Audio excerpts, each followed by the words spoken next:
my science class. I will teach you today science of standard 5.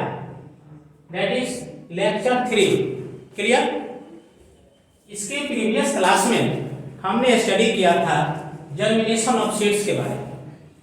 इसके बाद dispersal के बारे में, डिस्पर्सल के कुछ एजेंट्स होते हैं उसके बारे में, रिप्रोडक्शन जो प्लांट्स के कुछ वेजिटेटिव पार्ट्स के माध्यम से होता है उसको हमने स्टडी किया। फिर अब आगे जो है हम आज पढ़ेंगे एग्रीकल्चर के बारे में। So students, first of all we have to know what is agriculture. Agriculture होता क्या है? एग्रीकल्चर होता क्या है? ये जो प्रोसेस है, the practice of growing plants on large scale for food and other purposes is called agriculture. Students, ये प्लांट्स को ग्रो करने का एक ऐसा प्रैक्टिस है जिसको लार्ज स्केल पर हम फूड पाने के लिए या फूड के अलावे कुछ अदर पर्पसेस के लिए भी हम लोग जब इसका प्रैक्टिस करते हैं, प्लांट्स को अधिक से अधिक जब हम ग्रो करते हैं तो इसको एग्रीकल्चर कहते हैं, है ना। हम देखिए स्टूडेंट्स, हमने अभी एग्रीकल्चर के बारे में पढ़ा कि एग्रीकल्चर होता क्या है। Now students, we have to study the next point about crops. Crops meaning आप जानते हैं कि फसल होता है।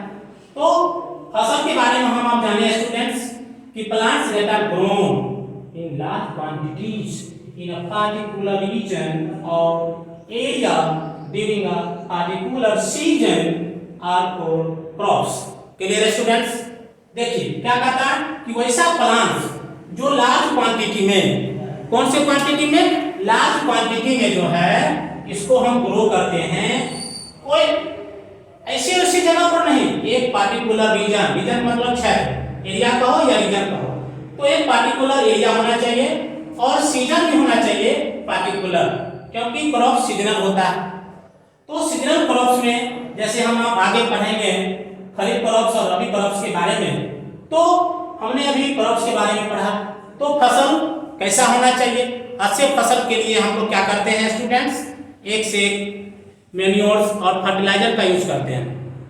क्यों? क्योंकि ये दोनों जो है फसल के लिए बहुत ही एसेंशियल न्यूट्रिएंट्स होता है। हम देखिए जैसे कि मैन्योर्स की हम बात करते हैं और फर्टिलाइजर्स की बात करते हैं, तो मैन्योर्स जो होता है एनिमल और प्लांट वेस्ट होता है, जिसमें फर्टिलाइजर एक केमिकल कंपाउंड होता है। तो ये हो गया नेचुरल कंपाउंड और ये हो गया फर्टिलाइजर जो है ये केमिकल कंपाउंड है। ये दोनों कंपाउंड हम आप जानते हैं कि फर्टिलाइजर जो है कहाँ तैयार होता है? इंडस्ट्री में। ये आपका केमिकल कंपाउंड हो गया।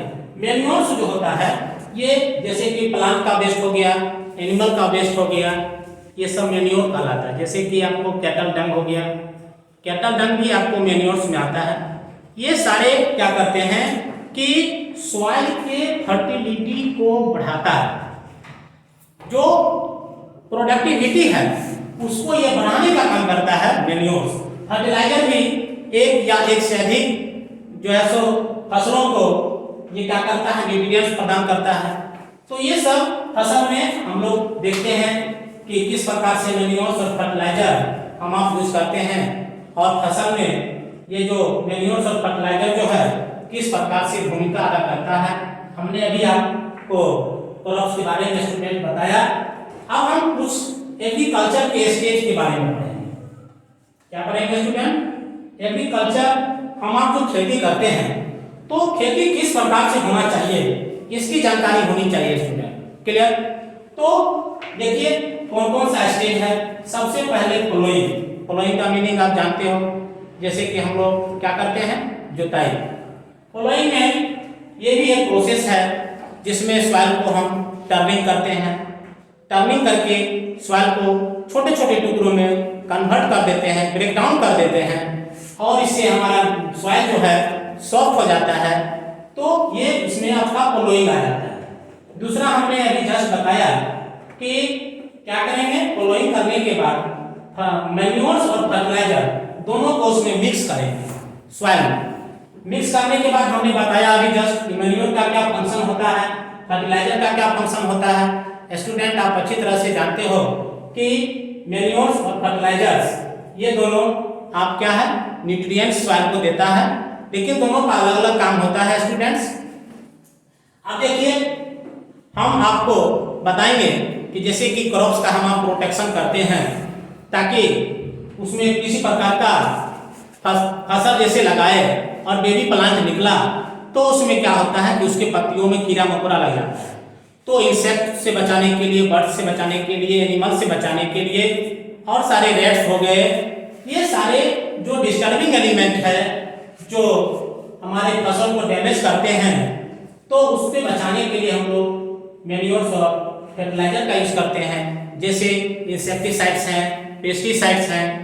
स्टूडेंट आप एक बात जान लीजिए कि इंसेक्टिसाइड का काम है इंसेक्ट को मारना और पेस्टिसाइड का काम है पेस्ट को मारना, लेकिन ये दोनों केमिकल्स, ये दोनों जो हैं ये केमिकल्स का काम होता है। इसलिए हम आप क्या करते हैं कि इसमें फर्टिलाइजर्स और मैन्योर जैसे सॉइल में मिक्स करते हैं। इसके बाद जो है सो सोइंग करते हैं। सोइंग का मतलब बीज बोना होता है। तो हम आप जो बीज बोएंगे किस प्रकार से इसको सीड को हम लगाएंगे, जैसे कि सॉइल के अंदर हम सीड को लगाने जा रहे हैं तो सीड एक प्रॉपर डेप्थ में होना चाहिए। ये नहीं कि इतना ना डेप्थ में चला जाए ताकि ना उसको एयर मिल सके, ना ऑक्सीजन मिल सके, ना किसी प्रकार का वाटर मिल सके। तो इस प्रकार के जो प्लांट्स हैं ये ग्रो अच्छे ढंग से नहीं कर पाएंगे। इसलिए एक प्रॉपर डेप्थ तक, एक सही गहराई तक हम सोइंग करेंगे सीड को। अब इसके बाद हम लोग इरिगेशन करेंगे, क्योंकि इरिगेशन का मतलब सिंचाई होता है। इसमें हम लोग वाटर करते हैं, प्लांट में वाटरिंग करते हैं, तभी इसको सॉइल तक ये पहुंचता है और ये सॉइल क्या करता है अपने रूट्स के माध्यम से अब्जॉर्ब कर लेता है, एक से एक मिनरल्स को, वाटर को अब्जॉर्ब कर लेता है। अब देखिए नेक्स्ट पॉइंट है स्टूडेंट स्प्रेइंग केमिकल्स और केमिकल्स। हमने बताया केमिकल का छिड़काव करना। केमिकल का छिड़काव किस तरह से करेंगे, इसलिए ताकि वह जो हम फसल लगाने जा रहे हैं उसमें किसी प्रकार का वो गड़बड़ी ना हो, वह फसल अच्छा हो, वो किसी प्रकार से डिजीज ना हो, फ्री फ्रॉम डिजीज होना चाहिए। इसलिए हम लोग इंसेक्टिसाइड और पेस्टिसाइड जैसे केमिकल्स का यूज करते हैं, छिड़काव करते हैं, ताकि एक से एक जो डिस्टर्बिंग एलिमेंट हैं वह डिस्टर्ब ना कर सके और यह फसल अच्छा से अच्छा हो सके।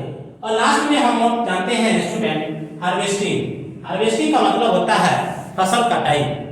फसल को काटते हैं, क्यों कब काटते हैं, जब ये हम जो हमारा जो फसल है ये हमारा फसल जब पूरी तरह से मैच्योर हो जाता है, तो मैच्योर होने के बाद हम उसको क्या करते हैं स्टूडेंट, उसको काट लेते हैं। काटने के बाद हम अब क्या करेंगे, स्टोरेज करेंगे, स्टोरेज ऑफ ग्रेन्स। लेकिन जो स्टोरिंग जो होगा, स्टोरिंग करने से पहले जैसे कि अनाज है जो जिस फसल को हमने काटा, वह फसल को अच्छी तरह से सनलाइट में उस दाने को, जैसे गेहूं का फसल हमने काटा, मकई का, चाहे किसी भी प्रकार का हो, हम उसको पहले सनलाइट में अच्छी तरह से ड्राई कर लेंगे और जब तक वो अच्छी तरह से सूख नहीं जाएगा तब तक हम उसको स्टोरिंग नहीं करेंगे। जब उसका दाना अच्छी तरह से अच्छी तरह से वो सूख जाएगा तब उसको हम स्टोरेज कर लेंगे। तो स्टूडेंट हमने अभी पढ़ा एग्रीकल्चर का स्टेज, जिसमें पहला है फ्लोइंग, दूसरा है एडिंग मैन्योर्स एंड फर्टिलाइजर्स, तीसरा है सोइंग, चौथा हो गया आपको इरिगेशन, फिफ्थ हो गया स्प्रेइंग केमिकल्स और लास्ट है हार्वेस्टिंग, जो लास्ट में हम आप उसको काट करके अच्छी तरह से सुखा करके हम उसको क्या करते हैं, स्टोर कर लेते हैं स्टूडेंट। अब देखिए हमने चर्चा किया था थोड़ा देर पहले इसमें क्रॉप्स में कि क्रॉप्स जो होता है एक पार्टिकुलर सीजन में होता है, तो सीजनल क्रॉप्स में आ गया। तो सीजनल क्रॉप्स भी आपको देखिए स्टूडेंट यहाँ पर दो है, एक खरीफ क्रॉप्स है और दूसरा रबी क्रॉप्स है। खरीफ क्रॉप्स हम आप जाने स्टूडेंट ये होता क्या है और कौन कौन से सीजन में इसका हम इसको ग्रो कर सकते हैं। तो इसका दूसरा नाम हम आप जानते हैं खरीफ क्रॉप्स को समर क्रॉप्स के नाम से जानते हैं स्टूडेंट, और दूसरा है रबी क्रॉप्स जिसको विंटर क्रॉप्स के नाम से हम आप स्टडी करते हैं और जानते भी हैं और जानेंगे भी। तो kharif crops which are grown from June to October और नवंबर। क्लियर? कहने का सेंस, ये जो खरीफ क्रॉप्स है ये जून से लेकर के, जून से फ्रॉम जून टू नवंबर, ये जो पीरियड है, ये जो आप देख रहे हैं जून से नवंबर का जो पीरियड देख रहे हैं स्टूडेंट, ये आपका खरीफ क्रॉप्स का होता है, जिसमें आप क्या कर सकते हो, राइस हो गया, मेज हो गया, ये सब हम क्या करते हैं, फसल को उगाते हैं। तो आप समझ गए स्टूडेंट, जो जून से लेकर के नवंबर तक का जो ये पीरियड होगा ये सीजनल क्रॉप्स, खरीफ क्रॉप्स होगा। अब आइए रबी क्रॉप्स में, ठीक इससे आगे बढ़ाना होगा। जैसे इसमें हो जाएगा फ्रॉम नवंबर टू, नवंबर से हो जाएगा आपका स्टूडेंट अप्रैल, लास्ट अप्रैल होता है, और ये आप उसको कह सकते हो मार्च में भी इसको कभी कभी हो जाता है, इसको हम आप उसको क्या करते हैं, हार्वेस्ट कर लेते हैं। तो स्टूडेंट जो जून से नवंबर का जो पीरियड होगा वो हो जाएगा खरीफ क्रॉप्स, और जो नवंबर से अप्रैल का जो पीरियड होगा वह रबी क्रॉप्स होगा स्टूडेंट। तो हमने अभी पढ़ा क्रॉप्स के टाइप्स के बारे में, क्रॉप्स के बारे में, एग्रीकल्चर के बारे में, एग्रीकल्चर के स्टेज के बारे में, किस प्रकार से एग्रीकल्चर खेती होती है, कौन कौन सा इसका स्टेज है। हमने क्रॉप्स के बारे में पढ़ा कि फसल क्या होता है, फसल किस प्रकार से हम उसको बचा सकते हैं, इंसेक्टिसाइड, पेस्टिसाइड जैसे केमिकल्स को स्प्रे करके हम अपने फसल को अच्छा से अच्छा बना सकते हैं, हमने उसके बारे में पढ़ा है स्टूडेंट। तो आज ये आपका ये लेसन कंप्लीट हो जाता है। Next day we will study the next lesson. So thank you, that's all.